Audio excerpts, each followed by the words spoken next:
سکھر سے 6 کلومیٹر دور سکھر جیکب آباد قومی شاہراہ کے قریب واقع علاقہ محبوب گوٹ میں صحابہ کا قبرستان واقع ہے، جہاں آقا دو جہان حضرت محمد صلی اللہ علیہ وسلم کے صحابی عمرو بن ابسہ سمیت 3 صحابہ کرام کی قبریں موجود ہیں، جبکہ 40 سے زائد تابعین اور تبع تابعین سمیت متعدد جید علماء کرام بھی یہاں مدفون ہیں۔ 10 ایکڑ پر پھیلے اس قبرستان میں تمام قبریں کچی ہیں۔ صحابہ کی قبروں سے بہت محصور کن خوشبو آتی ہے۔ تاریخی کتب کے مطابق یہ صحابہ کرام عمومی دور میں یہاں تبلیغ اسلام کے لیے تشریف لائے تھے، اس لیے مورخین نے سندھ کی دھرتی کو باب الاسلام یعنی اسلام کا دروازہ کہا ہے۔ ناظرین، بر صغیر پاک و ہند میں مختلف علماء کرام اور عالم دین گزرے ہیں، جبکہ بہت جلیل القدر دینی شخصیات کا بھی یہاں قیام ہوا ہے۔ بر صغیر پاک ہند کے علاقے پاکستان میں خصوصی طور پر متعدد علماء کرام اور صحابہ کرام نے بھی سکونت اختیار کی۔ آج ہم آپ کو جس مقام کے بارے میں بتا رہے ہیں وہ انتہائی اہم قیمت کا حامل ہے۔ اسلامی تاریخ میں اس مقام کو خصوصی اہمیت حاصل ہے۔ سکھر سے تقریباً 6 کلومیٹر دور قومی شاہراہ کے قریب واقع صحابہ کا قبرستان ہے، جہاں پر 3 صحابہ کرام کی قبریں موجود ہیں۔ یہ وہ جلیل القدر صحابہ کرام ہیں جو حضور اکرم صلی اللہ علیہ وسلم کے دور میں یہاں تشریف لائے۔ مختلف تاریخی کتب میں بھی ان کی موجودگی کا جو ہے ثبوت ملتے ہیں۔ ان کی جو قبریں مبارک ہیں وہ اتنی اب بھی جو ہے کچی قبریں ہیں، تاہم جب آپ قبروں پر یہاں پر جو لوگ حاضری کے لیے آتے ہیں انہیں ایک انتہائی محصور کن خوشبو جو ہے وہ آتی ہے، جس سے تصدیق ہوتی ہے کہ یہ انتہائی جلیل القدر شخصیات ہیں۔ ان کے ساتھ اس وقت یہاں اس مدرسے کے جو انتظامات سنبھالتے ہیں وہ ہمارے ساتھ موجود ہیں، ان سے ہم اس جو ہے صحابہ کرام کی قبروں کے حوالے سے جو ہے تاریخی حیثیت کے حوالے سے معلوم کرتے ہیں۔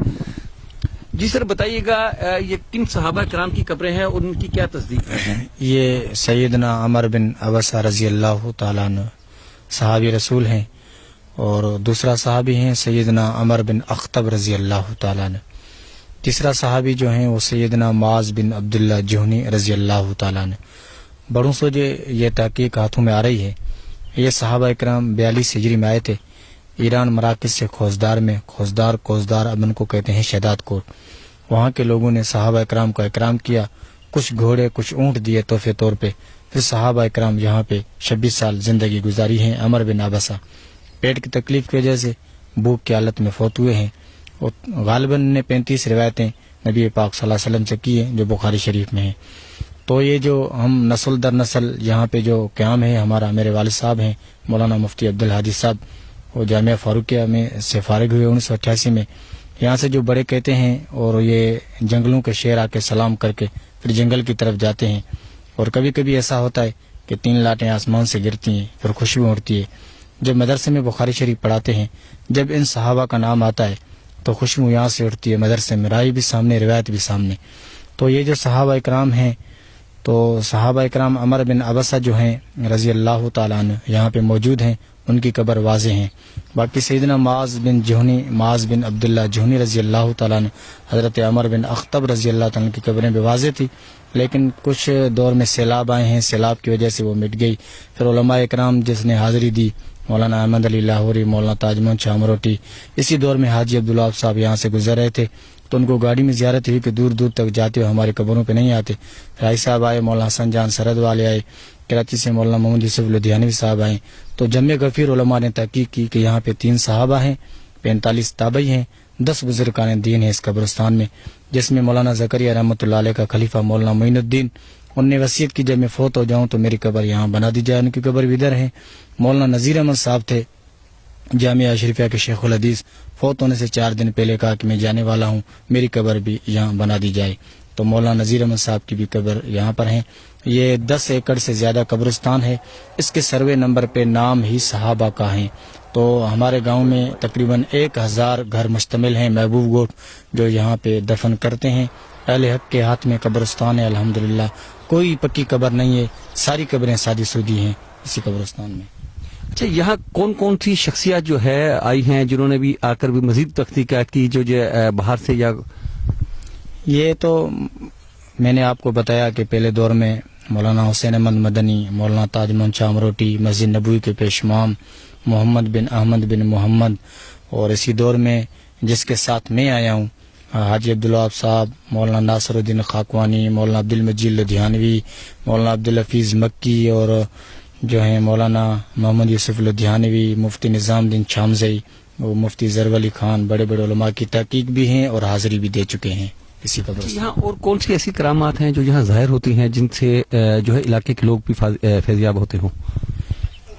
یہ تو کبھی ہم نے بھی خود دیکھا ہے کہ 3 لاٹیں کبھی کبھی 3 جگہوں پہ گرتی ہیں دودھ کی طرح آسمان سے، پھر خوشبو اڑتی ہے، اور جنگلوں کے شیر آ کے سلام کر کے پھر جنگل کی طرف جاتے تھے۔ ہمارے بڑے بھی کہتے تھے انوارات بھی لگتے ہیں یہاں پہ، جب آتے ہیں تو دلی سکون ملتا ہے۔ تو یہاں پر جو ہیں جب بخاری شریف میرے والد صاحب پڑھاتے ہیں طلباء کو برکت کے طور پہ، جب ان صحابہ کا نام آتا ہے تو خوشبو یہاں سے اڑتی ہے مدرسے میں، ایسے لگتا ہے رائی بھی سامنے، روایت بھی سامنے۔ اچھا، ان صحابہ کرام کے حوالے سے اور کیا کیا جو ہے معلومات ہے؟ یہاں سکونت اختیار کی تھی کیا، اور کوئی نشانیاں یا کوئی ایسا واقعہ بیان فرمائیں؟ ہاں، ان کے کچھ جگہ ہیں، وہ سیلاب آئے تھے تب و تابعین تک وہ مکانات ظاہر تھے، ابھی وہ کھڈے بن گئے ہیں، مٹی کا ڈھیر بن گیا ہے سیلاب کی وجہ سے، ورنہ صحابہ کے وہ مکانات اور رہنے کی جگہ بھی واضح تھی۔ اور کچھ 2 کھجوریں ہیں وہ بالکل اجوا کی طرح پھل دیتی ہیں، وہ بھی یہاں موجود ہیں اس قبرستان میں۔ اور کنواں بھی ہے جس سے صحابہ کرام پانی بھرتے تھے، ہم نے اس کو ڈھکنا دے کے محفوظ کر دیا ہے، وہ بھی اسی قبرستان میں محفوظ ہیں۔ ناظرین، جیسا آپ نے سنا کہ یہ ایک انتہائی متبرک مقام ہے صحابہ کا قبرستان، جہاں جو ہے متعدد صحابہ کرام کی قبریں مبارک موجود ہیں۔ یہ اس علاقے کے لیے برکت کا بھی باعث ہے، اور یہ اس بات کی مصدقہ دلیل ہے کہ جو ہے سندھ کو جو باب الاسلام کہا جاتا تھا وہ صرف اسی طرح نہیں، یہ حضور اکرم صلی اللہ علیہ وسلم کے دور میں بھی جو صحابہ کرام آ کر یہاں انہوں نے اسلام کی تبلیغ شروع کی، تو اسی حوالے سے سندھ کو جو ہے باب الاسلام بھی کہا جاتا ہے۔